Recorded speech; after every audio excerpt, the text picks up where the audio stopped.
Thank you for joining us for the Census in the South Road to Recovery virtual bus tour.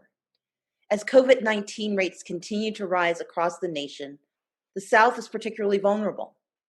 High poverty and uninsured rates, coupled with limited resources to navigate this crisis, make our Southern residents more vulnerable to illness and the economic shock of the pandemic. Despite these challenges, we know that the South is strong, and we will recover. But the road to recovery is going to be long and will take time to get there. Getting an accurate count in the 2020 census is the first critical step to ensuring that communities have thriving local economies, fully funded healthcare, schools that are not overcrowded, and social safety net programs for those who need them. Fair Count is proud to partner with Pluribus Unum because we both understand what's at stake. Southern states like Alabama, Florida, Georgia, Louisiana, Mississippi, and South Carolina are not only being ravaged by COVID-19's effect on our health and our economies, but we know the 2020 census response rates across the South are lagging too. If we don't act now, Southern states won't get our fair share of trillions of dollars in federal resources or our portion of political power over the next decade. The census ends on September 30th, and if we are to be a part of our nation's recovery next year, we must be counted now. If you haven't been counted yet, please visit www.my2020census.gov or call 1-844-330-2020 to make sure your household is counted in the 2020 census. When you're done, encourage others to complete the census too. And then visit censusinthesouth.org to see where our next virtual bus stop will be. The South has something to say. Let's make sure they can hear us for a decade and beyond.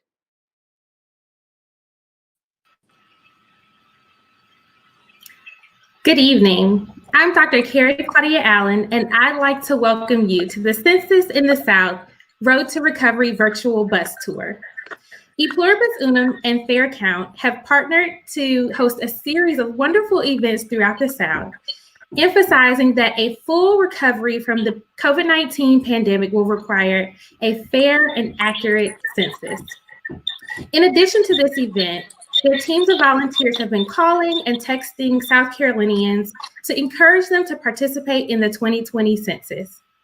As of today, the South Carolina response rate is at about 85% compared to the national response rate of 91.8%.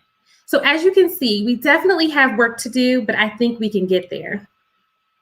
For tonight's event, we have joined with the Columbia Complete Count Committee based in Columbia, South Carolina, for a panel discussion entitled, "The New GPS, Mapping the Road to Recovery for the Next Generation." I would first like to start by introducing our special guests. Tonight, we have a panel of dynamic and distinguished young leaders from all over South Carolina. They'll discuss the importance of not only completing the census, but the impact that it will have on our future. For each of our panelists, if you could give your name, profession, where you're from in South Carolina, and anything else you'd like our audience to know tonight, please feel free to do so. We will start with Representative J.A. Moore, State Representative of South Carolina, House District 15. Hey, y'all. First, I want to thank the organizers for putting on such an important event, and I'm happy that I had a few moments. I literally just got back from Columbia. I had to rush to my home studio and get ready, but I'm happy to be here. I represent the Berkeley and Charleston Low Country part of the state, and I know for our area, we've had a massive amount of people move to this area. That's one of the reasons why I'm elected. We've had so many people move to the area, so it's vitally important that we make sure that we count everybody in my district and across this state. I'm looking forward to this conversation. I look around at the screen and I see some distinguished folks that I've admired from afar. And I'm looking forward to having some really good conversations with the brothers and sisters that are on this call. Thank you, Representative. Next, we will go to Councilwoman Chaterica Neal, representing the town of Gray Court, South Carolina. Hello. Thank you all so much for having me. This is so exciting to be able to speak and share what young folks have to say about the census. So this is very, very exciting because we got a lot to say here in South Carolina. But my name is Chaterica Neal. I serve as the youngest elected official out of Lawrence County. I sit as a councilwoman out of town of Gray Court. That is my hometown. So again, thank y'all for having me. I'm so excited to be part of this discussion today. Thank you, Councilwoman. Next, we will go to Taryn Tyson, a distinguished and shining star student at Claflin University. Hi, my name is Taryn Tyson. I am from Spartanburg, South Carolina, but I currently attend school as a senior business management major at Claflin University, which is in Orangeburg, and I am so happy to be here. We're happy to have you. Thank you so much. Next, we will take it to Miss Wilhelmina Hunter, a vibrant and rising star high school student here in Columbia. Good afternoon, everybody. My name is Wilhelmina Hunter. I am a sophomore at C.A. Johnson High School, and I reside in Columbia, South Carolina. I'm happy to be with everyone. Thank you, and we're so happy to have you. Let's take it to Taylor Wright, Special Assistant to Mayor Steve Benjamin, Mayor of Columbia, South Carolina. Hey everyone, good evening. Happy to be a part of this panel tonight. I am Taylor Wright, originally from JA's neck of the woods down in Goose Creek, South Carolina, out here in Columbia and work for Mayor Benjamin. Thanks for inviting me. Awesome, so happy to have you as well. So before we dive in, I'll introduce myself as well. I'm Dr. Carey, a board-certified family medicine physician practicing here in Columbia, an assistant professor at the University of South Carolina School of Medicine, an author, and a self-care and wellness coach. Alrighty, so now that you all have learned a bit about myself and the panelists, let's dive into the discussion tonight. The first question will be for Representative J.A. Moore. The census will impact over 300 federal programs across areas such as healthcare pertaining to Medicaid and Medicare, transportation, and education. Even if someone is not counted in the census, their county will still have to provide resources and infrastructure for that person. Would you please speak about what you've been doing to get people counted in your district? And what are some of the obstacles you've encountered? And how can we convince more people to participate? Well, I'll talk about the obstacles first, and then I'll go to the positive stuff. I think the biggest obstacle specifically for Black and brown folks is skepticism of government.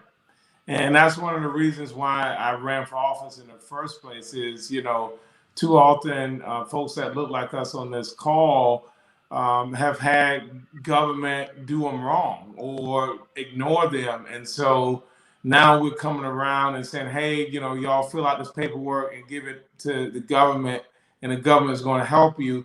Folks are skeptical of that, and rightfully so. And so that's been an obstacle. It's also been an obstacle with COVID, so a lot of the work that the census is wanted to do in person as far as going to like large events and that kind of stuff, that they've kind of been limited on doing it.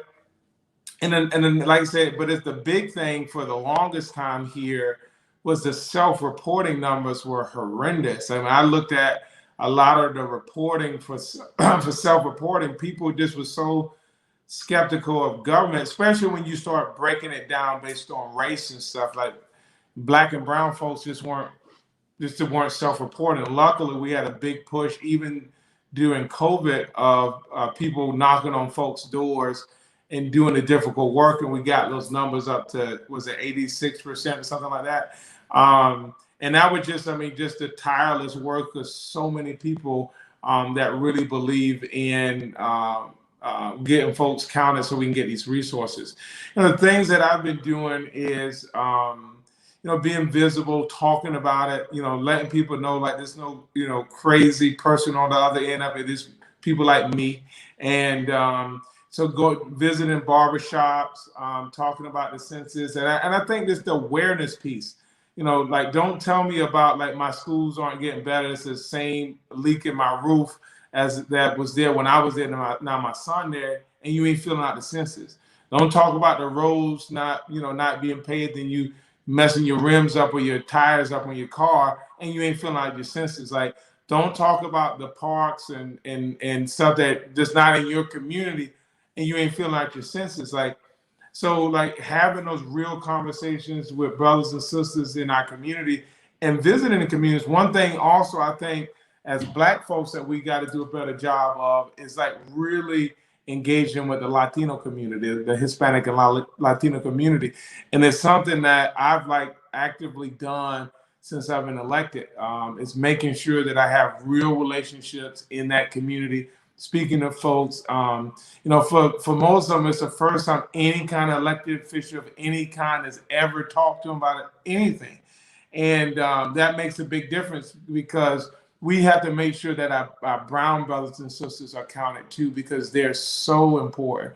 So that's a little bit what I've done. I to be honest with you, I feel like I should have done more and I still need to do more. And so hopefully everybody on this call will be an accountability partner for me over these next several weeks we have to make sure that we do a better job of getting the word out. Definitely, definitely. I think we all have to be accountability partners for each other so that we can continue to push as we come into the home stretch. But thank you for that very insightful response. And thank you for the work that you've already done in your district. I'm going to move on to Ms. Tyson. Claflin University is one of the premier historically Black universities in South Carolina. The census count will affect so much, from money for federal Pell Grants to where employers may decide the next job opportunities will be, which will definitely be affecting you and your generation. With graduation on the horizon, please tell us with your big dreaming self, what type of future do you see for you and your peers to step into? Okay, so my future aspirations are to become a corporate attorney. And so with that being said, those are spaces that I don't see a lot of women that look like me in. As a student of Claflin University and currently as Ms. Claflin, I know that that's the goal of many of our students, to sit in rooms that don't look like us. So, going back to how the census can affect all of those things, Orangeburg is a majority African-American city. It was probably one of the first that I had ever visited where I saw so many people that looked like me. And that's kind of why I decided on Claflin. So when you go to those cities and you know that they have two historically Black colleges there, Claflin University and South Carolina State University, you wonder why the streets look the way that they do, why there are not a lot of mom and pop shops that are owned by us. And it's simply because there's not a lot of people investing in our communities, Orangeburg being one of them. And so, I definitely see that if we want to change things, we have to start in those smaller cities that look like us. Claflin, South Carolina State should be two schools that don't have to worry about anything based upon their historic history alone. And just the types of students that they bring from those colleges. Claflin right now is ranked number 8 as of this year as one of the highest ranking HBCUs. And yet we live in one of the most destitute cities that there are. And that's simply because our people are not being counted and not being taken care of. And so, when you're bringing out so many intelligent students like myself, you wonder why we're not getting enough funding for the small things, especially when we go to assist these other schools as elementary schools, middle schools, high schools that are in Orangeburg, and they have little to no pencils, no paper, no books. And so it's not just up to the college students that are there, but it's up to the households around the city. And, in those different districts to actually be counted on to assist us in assisting their city. Thank you so much. That was definitely insightful. And you're right, getting the resources into the right communities can definitely see those communities grow and flourish. So we're so happy that you're there and that you're doing this work. So speaking directly to your peers, what are some of the key things you would want them to know about how the census will affect their future for the next 10 years and beyond? So I definitely would tell my peers, we have to look at things beyond our front view and short-term views, because as of right now, everyone's worried about the pandemic and how it affects them and solely them. I think right now, no one's thinking about how this will affect our children 10 years down the line. And so, even just taking the small steps as filling out the census or getting their mom and dad to fill out the census for them, it's the small things that matter. It's a lot of people that look at filling out the census or voting as good ways to show citizenship and to show patriotism. And so I think we have to look at those things as well within our community to make sure that others understand where we are coming from and actually see us. We can't expect, as it was said previously, we can't expect things to change if we aren't making that change. And so to my peers, take the time to learn, take the time to gain that knowledge, and to actually appreciate the moments that we have as of right now, even in a pandemic, to gain the type of knowledge that we need to move forward so that we can have something different and something better to give our children 10 years down the line. Very well said. Thank you so much, Ms. Tyson. And we're going to move to our next budding leader, Ms. Wilhelmina Hunter. Wilhelmina, the COVID-19 pandemic has changed so much in our present day life, but it has not changed how much control the census will allow us to have to shape our futures. In learning more about you to prepare for tonight, I learned that you are a brilliant and talented young lady with really big goals and dreams.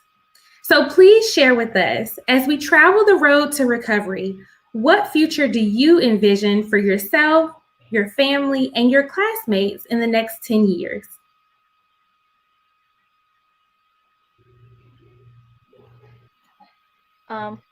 Firstly, thank you for the compliment.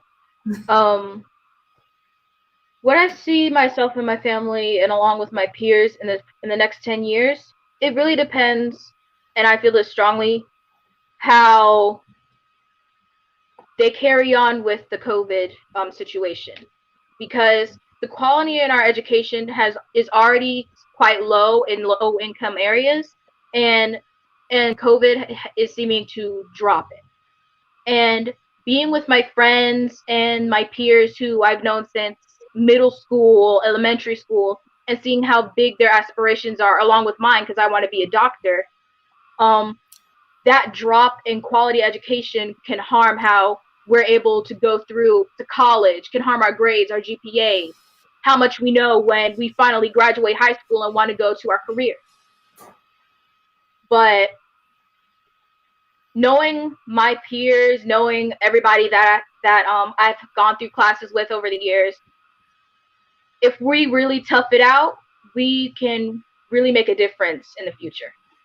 And family-wise, I have a lot of people that I consider my family. And there are a lot of strong, independent people that I feel will be able to make it through this tough time. Awesome. Thank you so much, Wilhelmina. And it's always exciting as a physician to hear the next generation wanting to come along and join my profession. So make sure you get with me after we get offline, because we can definitely make that dream a reality. Thank you. Let's move to Mr. Taylor Wright. After graduating from USC last year, you accepted a position working directly with Columbia Mayor Steve Benjamin, who we see is on the call tonight, and became the youngest person working at City Hall. I think I speak for everyone on the panel when I say that we are very proud of you for making such big moves at a young age. Having worked on a number of different projects and with different organizations, in what ways have community issues you've encountered helped shape your next steps and the future you would like to see for us? Yeah, well, thank you. Thank you. I will say you talked about big moves at a young age. I look at Wilhelmina, I'm so impressed. In high school, I would not have had, would not have been brave enough to do this. So I'm super proud of you for that. But you mentioned I went to the university. Yeah, you mentioned I went to the University of South Carolina. And even though I was involved in the community, I really realize now, even more than I knew then, that it's really sort of a bubble inside of the greater community. And I think the greatest joy and also sort of the hardest part of the job I have now is really getting a feel and being directly impacted and hearing the stories of people out in the communities, folks that are experiencing homelessness and hunger and who are just released from prison and looking for new jobs, those struggling with their families. It really kind of pulls at your heart, and you feel sort of a passion to help as many people as possible. So I think I can kind of go back in my story. I actually thought I would be a doctor in college, and sort of saw a different route as I continued through school. And I think now that I'm in the job now, I see the power that public service can have, probably more than I thought that I ever would. So that's been a big part of the work that I've been able to do. And I mentioned these issues that are so complex and are systemic and are deep. But I may be naive, but I really feel like it's possible to, if not completely fix them, then at least improve on them in our generation. So it's just so rewarding to do this work. I look at people like Mayor Benjamin, who's really started that work and has really moved the city forward so much in the past 10 years. But we can't expect any elected official, even ones that look like us, to do everything. I mean, I think one of the greatest benefits of being in a city like Columbia, even in the state of South Carolina, is there's no huge cities. I mean, I think the largest city is down in Charleston, probably about 136,000, meaning that we have access to the leaders and to the government. So millennials and Gen Z, we really can come up with solutions and put them into place, working with our elected officials. So I think the future is bright, and I think we're going to be the generation that makes it happen. Absolutely. Thank you for that response. The future definitely is bright. And I'd just like to say, with Mayor Benjamin on the call, special thank you to him, because as an elected official, he has definitely prioritized investing in the next generation of leaders. So we appreciate you, Mayor Benjamin. Taylor, as a follow-up question, in addition to the work of the Columbia Complete Count Committee and all that they have done, in your opinion, what ways can we continue to effectively get the message out about the census, especially since we don't have much time? Yeah, no, it's crunch time. I think a good first step is just sort of using our personal networks. I mean, I texted my sister today to make sure she completed the census. Her response was, "I think so." So I'm gonna have to give her a call after this. I texted my mom to make sure she did it. I'm gonna give my granny a call. But it's just sort of reaching out to our family, our friends, our personal network, just to make sure that they already did their duty and completed their census. And then a little broader, I mean, I think a lot of us are involved in other things. It's plugging in the census however we can over these next 2 weeks. I mean, I work with the Food Policy Committee. During our meeting earlier today, we talked about the census. The mayor will bring up the census. He had a talk today about infrastructure, and mayors across the country. We bring up this in everything we can. So I think over these next weeks, it has to be all hands on deck. And every conversation we have, every event, if it's focused on voter registration, it should be voter registration and census for these next 2 weeks. So we got to be all in to make it happen. I agree. All hands on deck. Thank you so much. Moving forward to Councilwoman Neal. In 2019, you became the youngest elected member on the Town Council of Greycourt.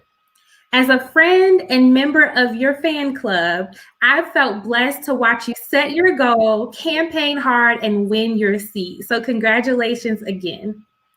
My question for you is, the census will direct money for programs such as disaster recovery, Title I grants for schools, and even for community mental health services. Would you please speak about the role completing the census will play in helping to shape towns like Greycourt for the next generation? Okay. Yeah, so I know when I say Gray Court, a lot of people do not know what I'm talking about. And oftentimes I have to say Greenville, South Carolina, even when I say Lawrence County, because Gray Court is a town inside of Lawrence County. And so Gray Court is one of those communities that is very counted, like severely undercounted. It means historically the census has not counted the population accurately.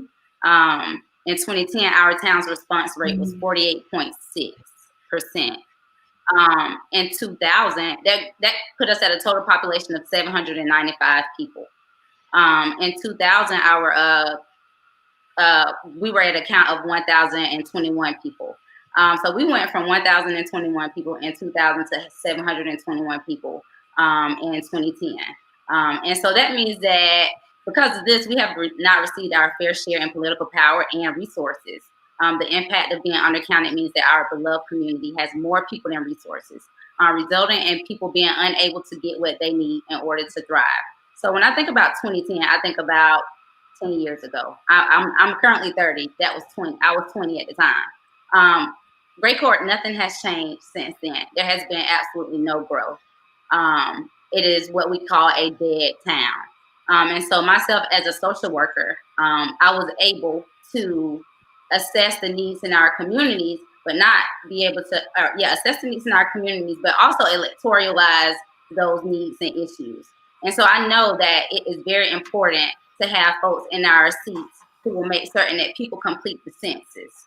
And so I have stepped up with my cousin Brittany Bartsdale, and with the help of Miss Carolyn Calwise and Miss Alicia Simpson and Miss Myra. Representative Moore said it was very important for us to make certain that we are engaging our Latino community as well. And so we have Miss Myra helping with that. But what I've decided to do, I've decided to take my organizing skills. I'm an organizer. Take my organizing skills, create an organizing plan. I was sitting around waiting on folks to come together so that we can do the census. But we had to step up. Miss Carolyn called me. And I was like, okay, Miss Carolyn, honestly, I don't know much about the census. It was so much. So as I've been organizing around the census, I've been learning as well. So I made certain to tell people not to be, there's no shame at all in not knowing. And so I'm educating people. Brittany and I, we've been doing phone banking. So using those organizing skills, pulling that list of folks, calling. We built the script around the census, posted on social media. We have September 26th, I think that's the date of the next Census Day of Action. So we'll be going out and doing yard signs, knocking on doors, asking people, can we put a census yard sign? Miss Carolyn ordered yard signs for me. And so I am so grateful for Miss Carolyn because she is allowing for me to, she's uplifting my voice and my actions and allowing for me to actually go out and try to make a difference in Gray Court. So. Very good. So it sounds like your campaign skills are coming back around. Yes. I use those resources to bring. We have no library. We have no school. We have no grocery store. We don't have a community center. We have an unfinished park. And it's just so many things that we don't have. And so filling out the census, getting this federal dollars will make certain that it gets directed into our community so that we can build our communities up and bring opportunity and resources. That's the whole reason I went off to school. Shout out to Claflin University, the best illustrious HBCU in South Carolina. But that's the whole reason I went off to school. And my great-grandmother's pushed for me to go off to school so that I can get an education so that I can bring back opportunities, tools, and resources to Gray Court. And that's what I'm currently doing. And I'm using the census as a way to push forward. Awesome. Very good. So in follow-up to that, you talked about there being no shame around maybe not knowing what the census is or the importance of it, not knowing that you shouldn't have just gotten it in the mail and thrown it away. Can you talk about how we make it plain for people to really understand the census and the urgency of completing it by September 30th? You just go talk to your people. Go talk to them. Ask them to fill out the census. Bring information along. Sit right there and teach them. If they ask questions, answer the questions about the census. Connect it to, say for instance, say, hey, like my great-grandmother, Gladys Carter, she was a social worker. She was a social worker at Gleams Head Start in Lawrence, South Carolina. Everybody out of Gray Court, out of Lawrence, most of us have went through Gleams Head Start. So that's what I'm using. I'm telling folks like, hey, y'all know my grandma Gladys would have made certain that y'all filled out that census. You owe it to her. I owe it to her. We owe it to her. And we owe it to these babies that may not be able to go to school if Glean's Head Start is not there. Babies who may not be able to eat. I had free and reduced lunch coming up. And so babies who may not be able to eat in school and during summer programming, because they provide the food to them during summer programs as well. So like I said, just go out and talk to your people. We setting up at the local Dollar General. We don't have much in Great Court, but we do have a Dollar General, a House of Pizza, and churches. So I'm reaching out to the pastors. I'm going to go sit at that Dollar General, and I'm going to go sit at the House of Pizza. House of Pizza in Great Court is so good. If y'all ain't never had good pizza, come to House of Pizza in Great Court, South Carolina. Awesome. Way to plug for your city, because I don't know anybody that doesn't eat pizza. So yeah, y'all taking a road trip to Great Court, y'all. And y'all know something that we're talking to our elders. Like, go out. Like, they can't, like, you can fill out the census over the phone as well. Through 1-844-330-2020. And so they can fill it out over the phone, but they may not have access to internet or a computer. We are talking about rural communities and may not be able to afford the computer and have the laptops and all of that stuff. So let's make certain that we go out and educate our people on how we can fill out the census and try to get everybody to fill out the census. It is very personal. We know that this is a direct attack. The census deadline was pushed up. So we know that this is a direct attack on our African-American communities, our rural communities. And so we have to fight racism in all ways that it shows up. And this is systemic racism, and we've got to make certain that our communities are counted. Thank you so much. And I love what you said about the intergenerational communication. We're bringing the young folks in, but we can't forget the elders who have paved the way. And it's so important for us to all talk with each other because we're really in this together. So thank you so much, Councilwoman. The elders got to be receiving as well. Just got to put that out there.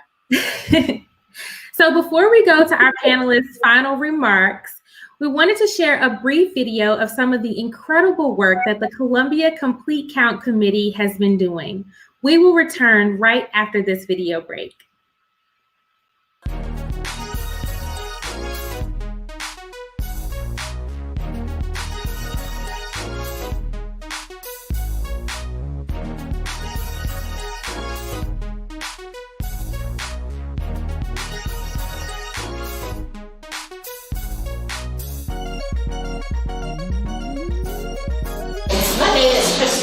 I'm president of the Eau Claire Community Council.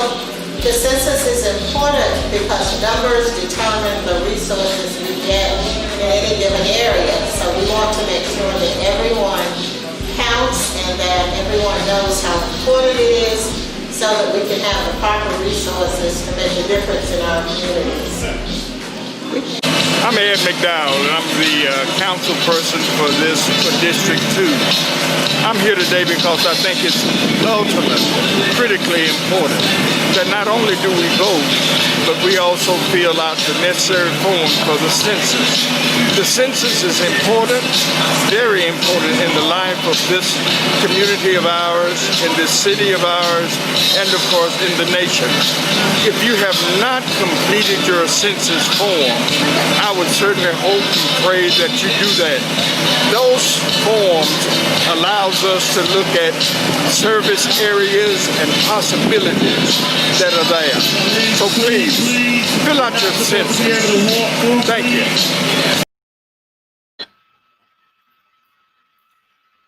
Tonight's dialogue has been inspiring and really shows how each of our panelists play a key role in creating a brighter future for our community. So thank you all for all you're doing.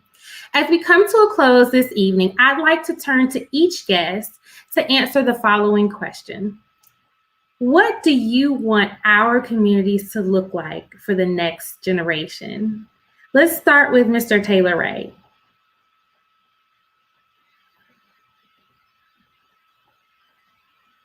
I was told not to unmute myself, but I had to. So hope I don't get in trouble. The next generation. I hope we continue to get obviously more diverse. I hope we continue to have more young people in leadership. I think no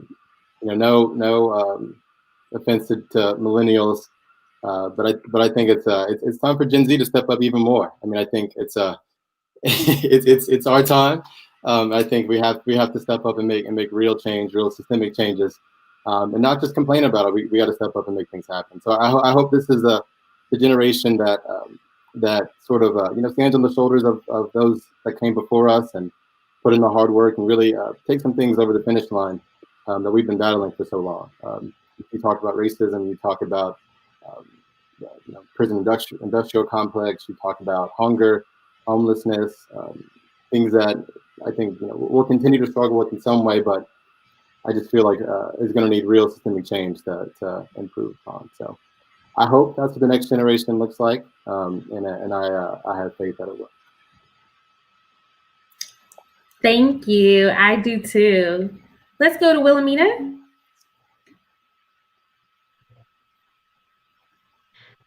I'm sorry. Your audio cut it out during the question. Could you please repeat it for me? I'm sorry. Yes, the question is, what do you want our communities to look like for the next generation? So that would be your generation. What do you want things around you to look like as you move forward?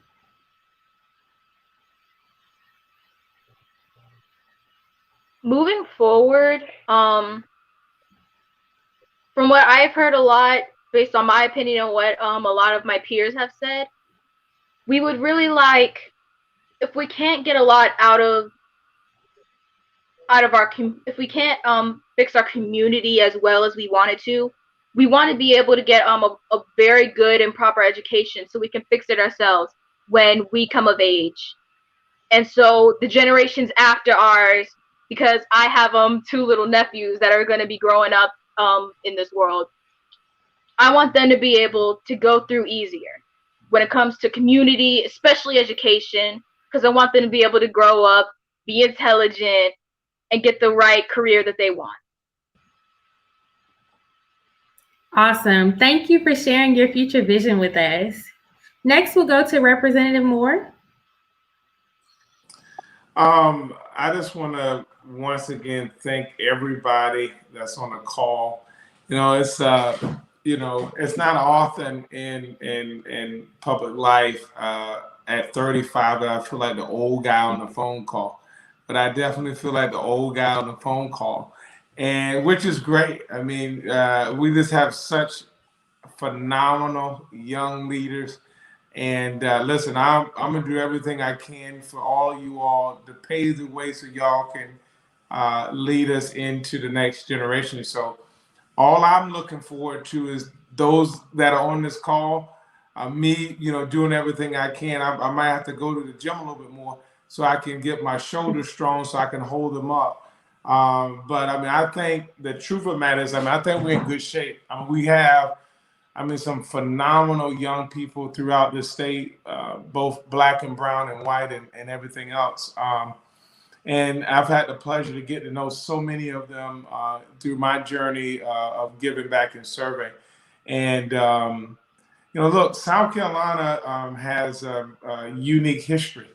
This is where slaves and Africans can originate their origin is from here. Majority are from here. But then also you have just some phenomenal people that are really making impactful changes. I mean, people like Chadwick Boseman, who came from South Carolina. South Carolina, I'm just thinking, I strongly believe, and I'm sure there's people on this call that will agree. I mean, we're going to have an African-American governor in this state soon. We're going to have more representation in other elected offices, and just people who believe in progress, who are allies of black and brown folk. So I'm excited, y'all. The future is bright, and I'm gonna work out a little bit more so I can help hold y'all up because I'm the old man on the call. So that's what I'm gonna do. You have done a great job of blazing the trail for our young people behind you. So thank you so much, Representative Moore. And you are not old, trust me. Thank you. All righty. Now we will go to Taryn Yes, I'm back. Yes. So the question is, what do you want for our communities to look like for the next generation? More proactive, I think I would just say, across the board. As the former NAACP president on our campus, I realized a lot of us struggle with believing that our vote actually counts. And so I just hope that, our efforts in this generation will assist in, everyone actually understanding that, it's worth it to be counted, even if, it's one vote. Because without being proactive, we leave a lot of things unsaid, and a lot of things often unheard. And so, it shouldn't take a protest or someone dying for us to feel like, okay, we need change. Change should be constantly happening, and it can't start anywhere but with us. And so, if not us, then who? So I definitely hope that if anything, this generation will be proactive enough, visionaries enough to make sure that everyone is on the same page as far as what needs to happen for our communities and for our country moving forward. Awesome. Thank you for that response. And I would like to say, I look forward to working on your future campaign. It's coming. I envision that in your future. It's coming. I can sense it. Awesome. All righty. And last but not least, we have Councilwoman Neal.